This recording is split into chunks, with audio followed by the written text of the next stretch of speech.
Hey guys, welcome back to the channel. Today I'm back with yet another tutorial video on app guide, and in today's video I'll show you how you can change the keyboard color on your Android device. So you have an Android device that you use, you have a keyboard in that device, and now you want to change the color of that keyboard because you want to change, you don't like the color of that keyboard, or there's some other reason to it, but you can't figure out how you can do it.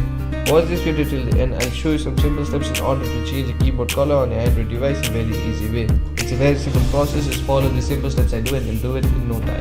So the first thing you want to do in order to change the keyboard color on your Android device is open your Android device settings.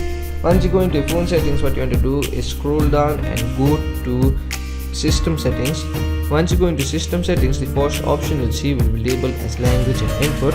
Now once you go into the language and input settings, what you want to do is go into the virtual keyboard settings.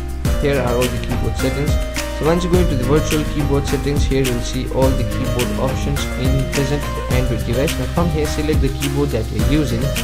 Once you select the keyboard that you're using, you'll land on your interface like this, and here you'll see an option labeled as theme. So simply tap on that option. Once you tap on that option, here you'll see all the colors and landscape and light gradients and dark gradients, all the options that you can use as the background or the theme of the keyboard. So from here, what you have to do is simply go ahead and select whichever color that you want to use as your keyboard color. Once you select the keyboard color, you'll see an option labeled as this, and here what you can do is you can add the keyboarders as well, or what you can do is simply leave it as it is. Once you do that, what you can do is simply tap on the apply button. Once you tap on the apply button, you'll successfully change the keyboard color on your Android device in very easy ways. So those are the simple steps in order to change the keyboard color on your Android device in very easy way. So that will be it for today's video. Hope this video was helpful for you. If it was, hit the like button, subscribe to the channel, and I'll see you in the next video with some new information. Goodbye.